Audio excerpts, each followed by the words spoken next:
Мирное соглашение между Азербайджаном и Арменией может умереть в колыбели. Мирное соглашение между Арменией и Азербайджаном, о котором в последние месяцы так активно говорят на международной арене, формально преподносится как шаг к долгожданной стабилизации Южного Кавказа.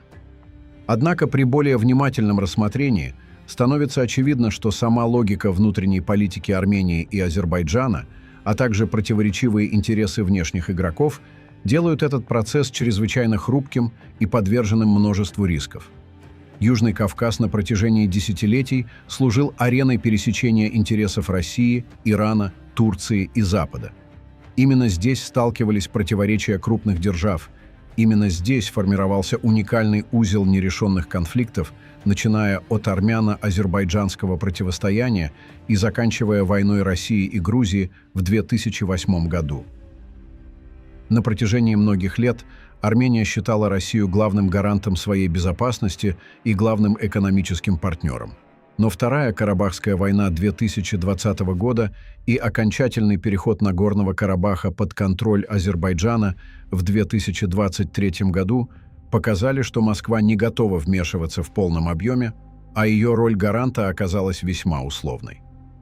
Дополнительный удар по армянской зависимости от традиционных маршрутов нанесли перебои в поставках через Иран и нестабильность грузинского направления, что фактически лишило Ереван привычных инструментов обеспечения собственной устойчивости.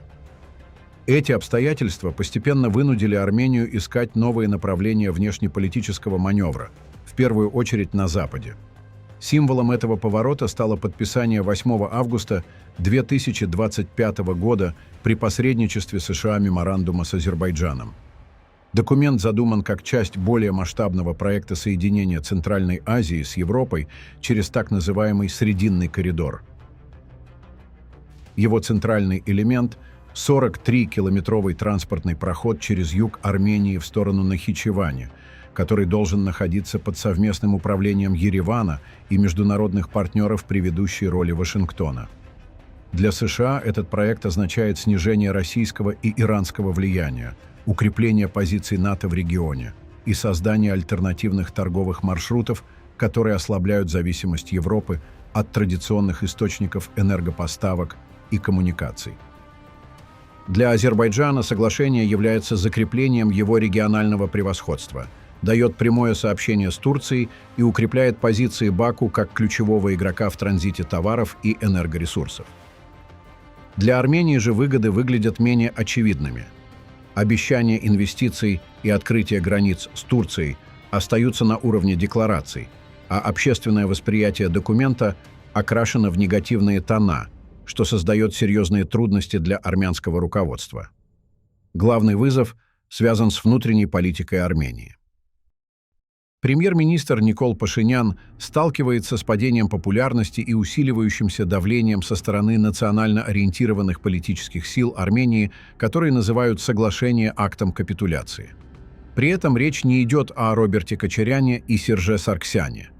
Иногда их даже ассоциируют с самим Пашиняном, утверждая, что ни один из них не сможет вести политическую жизнь без другого. На этом фоне растет недовольство со стороны армянской апостольской церкви и диаспоры, которые видят в меморандуме угрозу национальным интересам и пренебрежение гуманитарной повесткой, включая вопрос армянских пленных. Особое раздражение вызывает требование Азербайджана изменить Конституцию Армении и исключить из нее упоминание о Декларации независимости 1990 года и Акте 1989 года о воссоединении с Нагорным Карабахом. Алиев сделал эти изменения условием окончательного мирного договора, что превращает процесс в крайне сложный политический экзамен для Еревана. Внесение поправок возможно лишь через парламент и последующий референдум. При этом действуют жесткие требования по явке и результату голосования.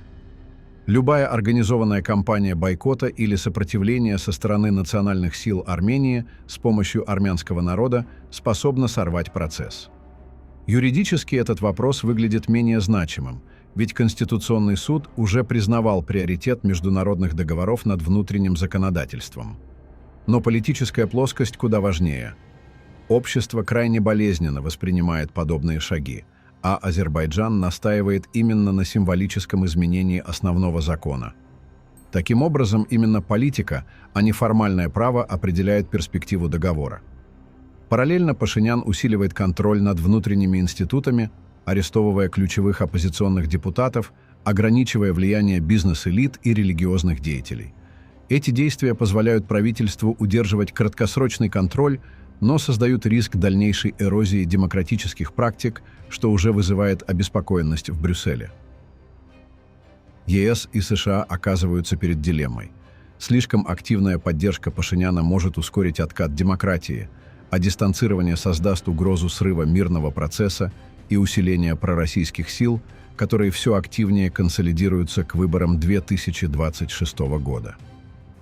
Москва, в свою очередь, делает ставку на поддержку альтернативных элит, разыгрывая карту экономического давления и стимулируя антизападные настроения. Иран использует нестабильность транзитных маршрутов, чтобы удержать контроль над южно-кавказскими коммуникациями, а Турция стремится закрепить свое присутствие как военного и политического партнера Азербайджана. Даже Китай внимательно наблюдает за развитием ситуации. Пекин рассматривает Южный Кавказ в контексте своих глобальных проектов и может выступить с альтернативными инициативами, чтобы не допустить полной монополии Запада на транспортные пути региона. Неравномерность выгод также играет против устойчивости соглашения.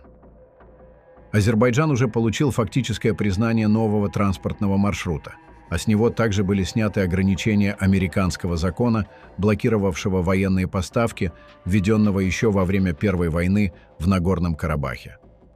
Этот закон был принят в 1992 году и запрещал прямую помощь правительству Азербайджана до тех пор, пока оно не прекратит блокаду Армении и Нагорного Карабаха.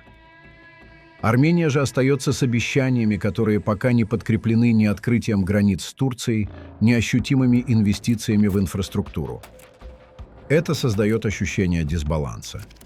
Все это формирует крайне нестабильную базу для реализации даже самого прагматичного мирного плана. Сценарий дальнейшего развития событий во многом зависит от способности Армении провести конституционную реформу и сохранить хотя бы относительную политическую стабильность. Если референдум пройдет успешно, у Еревана появится возможность закрепить мирное урегулирование и получить хотя бы часть обещанных инвестиций. Но если процесс затянется или будет сорван, риск новой эскалации конфликта остается крайне высоким. В этом случае Азербайджан может воспользоваться моментом для усиления давления, а Россия и Иран получат дополнительные инструменты влияния.